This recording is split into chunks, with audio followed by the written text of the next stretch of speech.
We are asking the EEOC to consider our case involving two flight attendants who were fired for their faith. We'll talk to the former general counsel at the EEOC, who herself was fired earlier this year by her new boss, Joe Biden, perhaps because of her efforts to oppose religious discrimination in the workplace. We will talk about all that as we go along the way here.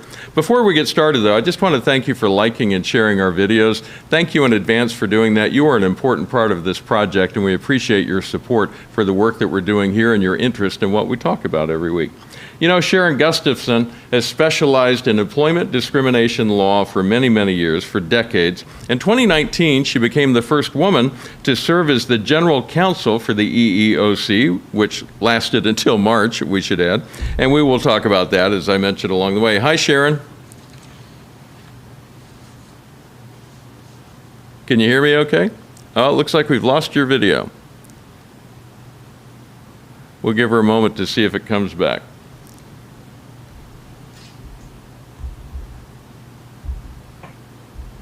How are you? I'm good. I'm going to switch my Wi-Fi here, which may break things, but we'll see what happens.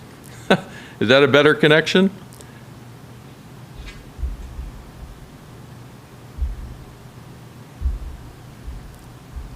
There we go. Sharon, can you hear me okay? I sure can. Can you hear me? I can now, yeah. We're having some issues with the connection, but I'm hoping that I just got that straightened out. We do this on a shoestring, so I'm always thrilled when it works at all, which is a good day. I think the best way to explain your work at the EEOC is in the context of a case that we just started involving two flight attendants who were fired by Alaska Airlines. On an employee-only website, the airline expressed its support for the controversial Equality Act, which is currently in Congress. And because of their religious convictions, the flight attendants just voiced their concerns. They asked questions about it and asked whether the company should be doing that. Alaska Airlines fired them then. And you are an expert at the highest level when it comes to this. Tell me your reaction when you hear just the basics of that case. What do you think? It's a very concerning case, and it's the sort of case I was interested in when I was at the EEOC. This is a situation where the employer solicited comments from the employees, solicited their opinions about the employer's support of the Equality Act. But then when employees showed that they had some religious beliefs that gave them religious-based opinions about things, they were promptly and summarily discharged. Yeah. That's concerning. And I'm really glad that First Liberty is here doing what it's doing and taking on these cases, because these are not easy cases and they can go on for many years. And of course, in this case, the employees had just been terminated. So very often employees in this situation of a wrongful termination, they can't afford lawyers, and it's good that First Liberty is there for them. Yeah, and that's part of what we do. I mean, we never give a bill to the people that we represent. And I should mention that Sharon Gustafson is now, they call it of counsel, is the official term in the legal world for your connection with us. Not an employee, but I think for most people, you think of it as kind of like a contractor. Is that a good way to put it? I think that's right. Yeah, at least get it close.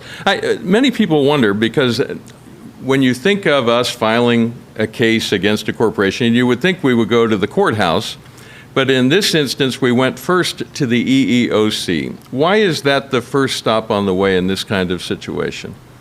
Because Title VII, the statute that prohibits discrimination based on religion, it's the same statute that prohibits discrimination based on race and sex.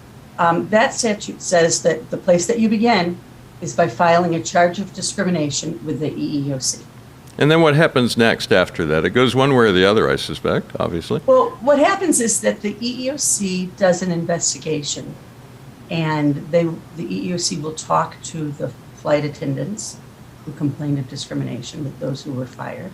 Yeah. I expect that the EEOC will likely talk to the employer, get a position statement from the employer, ask the employer for information, send them questions. You know, they'll be interested to see, how did the employer treat other non-religious persons who expressed views. And in this case, it was interesting because the employer, if I remember correctly, had posted something about 3 strikes and you're out. If you post things online that we don't like, we'll tell you about it, and after 3 times we've spoken to you about it, we won't let you post anymore. In this case, the employer didn't even do any of that. They just terminated the employees. And even, I mean, when you hear that, you would think it would refer to things that are posted that are highly offensive or completely off topic. But in this case, they were just expressing an opinion about a bill in Congress on a forum for employees that was open for employees to comment about the bill in Congress that the company supported. It makes no sense what they did. Well, it's interesting because the bill in Congress is highly controversial.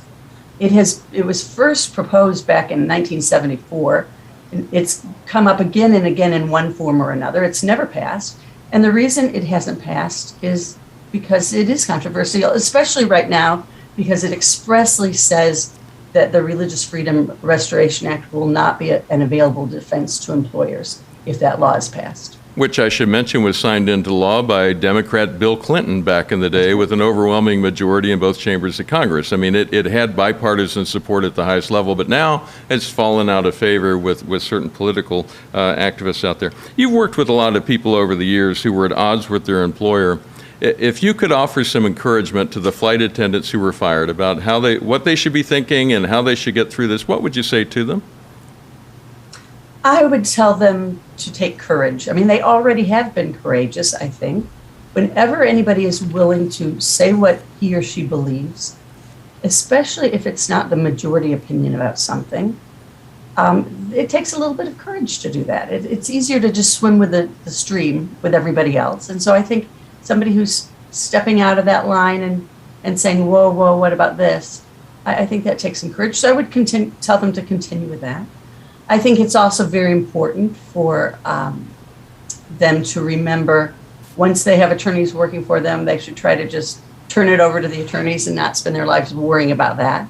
Yeah. Look for new jobs and try to go on with their lives as best that they can. But I think it's important for them to realize that what they're doing not just to help themselves, but to help people all the way across the country.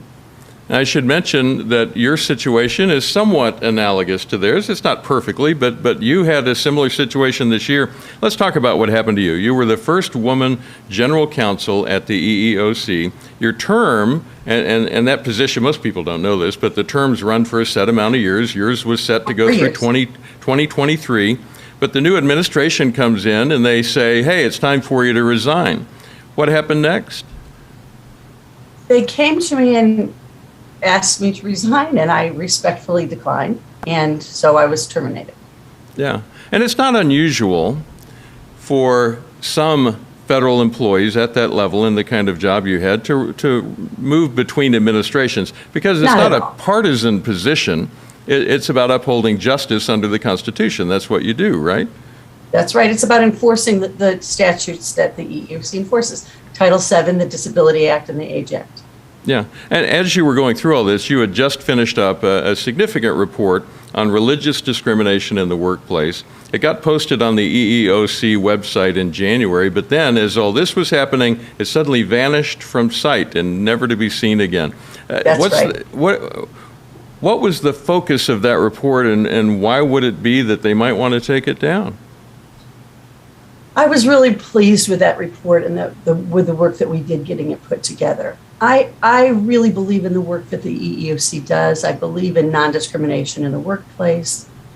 I had perceived over the years from calls that I had gotten from many employees that religious discrimination sort of was a second-class right at the EEOC, that people weren't getting the same kind of energetic protection that they were getting for, say, race or sex discrimination or disability discrimination.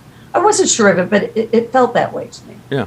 As I looked into it, I saw that the EEOC actually had a very good track record of bringing religious discrimination claims that fell into certain categories. If you needed a certain day off of work, they brought several of those Sabbath day observance cases. If you needed to wear certain clothing or have a certain kind of beard, there were certain, even the vaccine cases, they were very good at those. But if you had traditional religious beliefs about human sexuality, those, I had not seen the EEOC protecting employees from discrimination for those kinds of religious beliefs. And so I thought we should look into it and see if this was a widespread problem. So what we did was we put together a great set of people from the EEOC all over the country who were working on this. And we got in touch with religious organizations all over the country. We had Christians, Jews, Hindus, Muslims. I know there were others. I don't remember who all was there, but it was a nice cross-section. Yeah. We brought people together to talk about what sorts of religious discrimination that people in their groups were experiencing. And it was interesting what we found out. It was a very robust discussion with people. They were very interested, so pleased that the EEOC was looking into this. And then we wrote a report that I think I had reason to be proud of. It was a good report. It explained what all of these people were saying about the religious discrimination that their members were facing, and just a few suggestions about what might be done. But it was taken down. And we had a podcast about it that was also taken down. And it all happened at the same time. Yeah.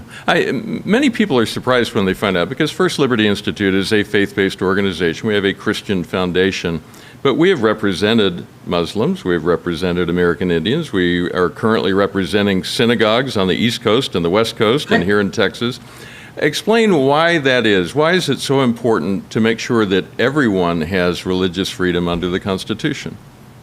Well, the Constitution calls for that, and Title VII calls for that too.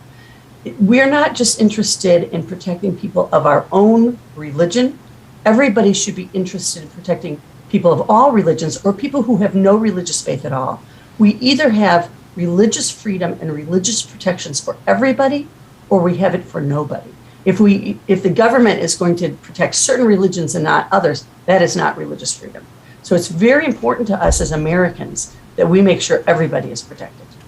I want to get your thoughts on the issue that's at the heart of the flight attendants case, and that perhaps played a part in your termination as well. It's the competing claims between people of faith in the workplace and LGBTQ activists in the workplace, and each is trying to establish their rights to do something. In this case, we saw the flight attendants get fired.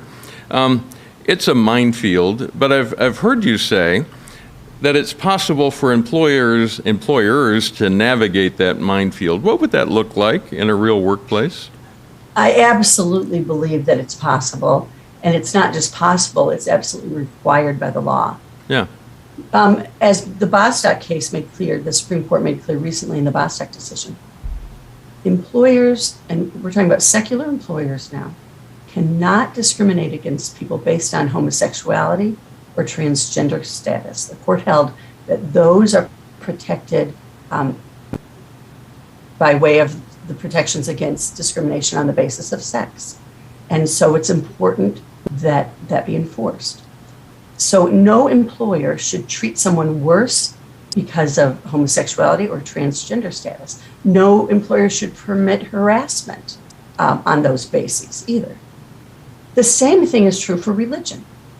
It is extremely important that employers not treat less well any employee because of that employee's religious beliefs or practices or observances. And it's very important that the employer not permit any harassment of people based on their religion. And with religious discrimination, it's interesting because the law requires something else that it doesn't require for everything else, and that is accommodation. The law does require accommodation for disabled people, but also the law requires accommodation for religion. And by that, the law says that the employer must accommodate the employee's religious beliefs and observance and practice, unless to do so would be an undue hardship for the employer. Along with that, it always strikes me, and this is something I've heard talked about when this conversation comes up, it's always important to note that the Establishment Clause and the Free Exercise Clause put religion in a constitutionally protected category, that it's right there in the Bill of Rights. But yet, often in our nation, it doesn't seem to be regarded as that. It seems that there are these other competing claims that seem to want to take precedence over that. What's your observation on that? I think it's fear-based. I think that LGBTQ activists, some of them, not all of them, of course, but some of them have in mind that the only way to protect people from LGBTQ discrimination is to suppress religious freedom rights. And that is just absolutely not true. I mean, I've worked in that workplace at the EEOC. I worked with transgender people, people homosexual people, heterosexual people, religious people, religious people, and everybody worked together very well. And that can happen in any workplace. Nobody harassed anybody else. We're a pluralistic society. We have people with, very divided beliefs, religious beliefs and other beliefs. And part of what makes us so great as a country is that we have unity not by trying to stamp out diversity, but by coming together and saying, despite the fact that we are so diverse, we respect each other and we will work well together. That's what we are as Americans. And that's what we are by law under the First Amendment and under Title VII. There was a situation you were involved with while you were at the EEOC that involved grocery store chain Kroger and employees who wanted a religious accommodation not to wear a particular apron. Tell me about that. Kroger put out some new aprons, just little standard navy blue aprons that their cashiers and deli workers wore. Yeah. And the apron had a logo on it. It was a heart, but with some different colors, rainbow colors. And a couple of the women who worked there believed that this was celebrating LGBTQ rights. And they didn't feel, because of their religion, they didn't feel that it was something they could celebrate. So they went to their employers separately. One of them asked for the ability to bring in a different apron from home.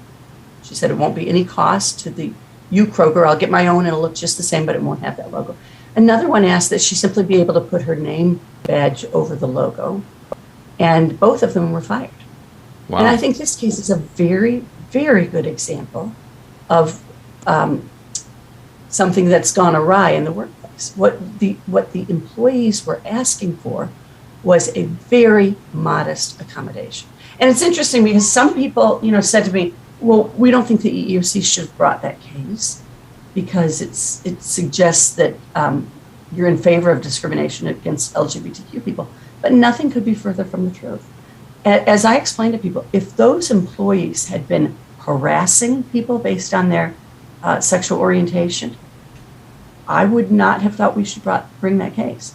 But those employees harassed nobody. They simply said, please don't make us say things we don't believe. Don't make us celebrate through this logo something that violates our religious beliefs. And I believe that's something that they should have been granted. And that seems to be at the crux of this whole debate in the nation, and that is there are those in society right now and at many employers who don't want to allow you to just take a neutral stance. They want to get you to affirm, support, make statements, wear, logos, whatever, that back a particular political point of view, and they don't even want employees to be allowed to be neutral anymore. I think you're right, and that's very concerning to me.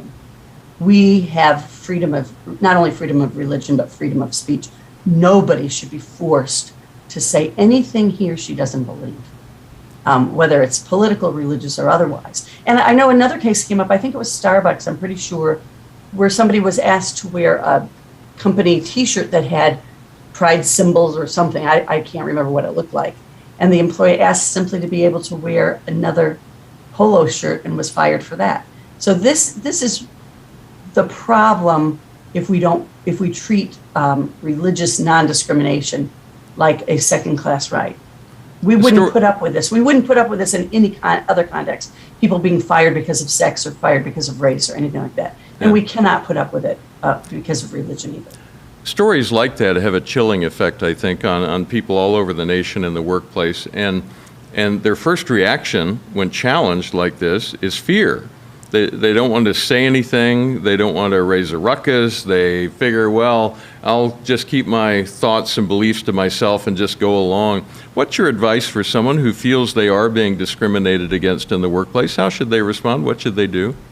They should file a charge of discrimination. That's what they should do. And let me say this. You have a right to speak about religion the same way you have a right to speak about baseball, the same way you have a right to speak about politics, the same way you have a right to speak about what you're cooking for supper. There is no law that prohibits people from discussing religion in the workplace. And a lot of people find religion very interesting. I had people at the EEOC who said to me, asked me about religious questions and said, I enjoy talking about religion, people with a different religion from mine. So this is just something that people like to talk about sometimes, and they should be able to. Of course, at the same time, no one is allowed to harass somebody because of their religion. So employees should make sure that when they're talking to somebody, the speech is welcome. And if it's somebody who doesn't want to hear about your religion, you shouldn't be talking about it. But it's just like every other thing. Polite people can talk about whatever they want to talk about as long as it's not harassing to others. If you're in a situation where you've just gone about your business, you've been a good citizen, a good employee, and you've just stated your religious position on something and you're discriminated against because of it, you should file a charge of discrimination with the EEOC. You can find these charges online. Their attorneys can give them to you. You'll go for an intake interview, and somebody at the EEOC will listen to your story and maybe help you draft your charge. My suggestion would be to take it to a lawyer and have somebody else look at it before it's filed. But you go through the EEOC process, and they see if the situation can be remedied there. And if it can't be, then the employee has a right to file a lawsuit in federal court. You've worked in the executive branch. You have won a case at the Supreme Court. You have a resume that's highly impressive. You could be doing a lot of things right now, but you chose, among other things, to be doing some work with us here at First Liberty. What attracted you to the work that we do in particular? I really believe in, and I'm going to sound like a patriot here, I really believe in America and what it stands for. I really believe in religious freedom. I am so happy to be giving some of my time to protecting religious freedom, not only for employees, but also for employers. And religious organizations have a right to hire people of their own faith. And that's something that is under attack right now. And so I'm happy to be working on those kind of issues. I think it's important, as I've already said, religious freedom is not something that only Christians believe in. But I happen to be a Christian. And the reason that I, as a Christian, am so interested in religious freedom is because I have good news to share. You know, I have the good news to tell people that because of his great love for us, Jesus Christ came into the world to save sinners. And I want to live in a country where I'm free to say that to people, where I'm free to tell people that they can be reconciled to God for eternity. And that is a right that we have that is very precious and very important. And we must protect it, and we must get together and protect it. And we don't protect it by just trying to be polite and quiet. We protect it by using the courts when necessary to say religious speech is protected. Well, we are honored to have you working alongside us on some of these cases that we do, and we're very happy to have you sharing that road with us. Anything else you'd like to share? I've really enjoyed this conversation. Anything else you'd like to share before I let you go? I would just say, you know, we've talked about the EEOC a little bit and some of the problems there, but I just want to say it was a great job that I had. It was fun, and I worked with a great set of people there. Just smart, dedicated, hardworking people. And I think, you know, when you explain this to people, some of them really get it and are on board. And I think that we need to take advantage of that and use the process in a way that's helpful to individuals and to religious organizations. All right. Sharon Gustafson, great chatting with you. Great having a conversation with you. A lot of good My insights pleasure. in there, things to think about. If you'd like to learn more about our case with Alaska Airlines, you want to watch our episode where we interviewed Lacey Smith and our attorney on that case, David Hacker, one of several. We'll put a link to that in the text below so that you can find it. Again, it'll be under Alaska Airlines. Her name is Lacey Smith. You'll see it in there. If this is something that matters to you, and you want to make sure people of faith who are discriminated against in the workplace get expert representation at no cost, you can do that by supporting the work we do here at First Liberty Institute. Just look for the big red Give button at firstlibertylive.com. We appreciate your support. Let me just say thank you from all of us in advance for doing that. Next week, our guest will be First Liberty President Kelly Shackelford. We will get an update on our national effort to oppose the Biden administration's scheme to try to pack the Supreme Court with brand new seats in addition to the ones that are already there, all for political ends. It's something we call the Supreme Coup. We'll get an update on that and tell you what's been happening with that and what happens next. We will see you next time, right here on First Liberty Live.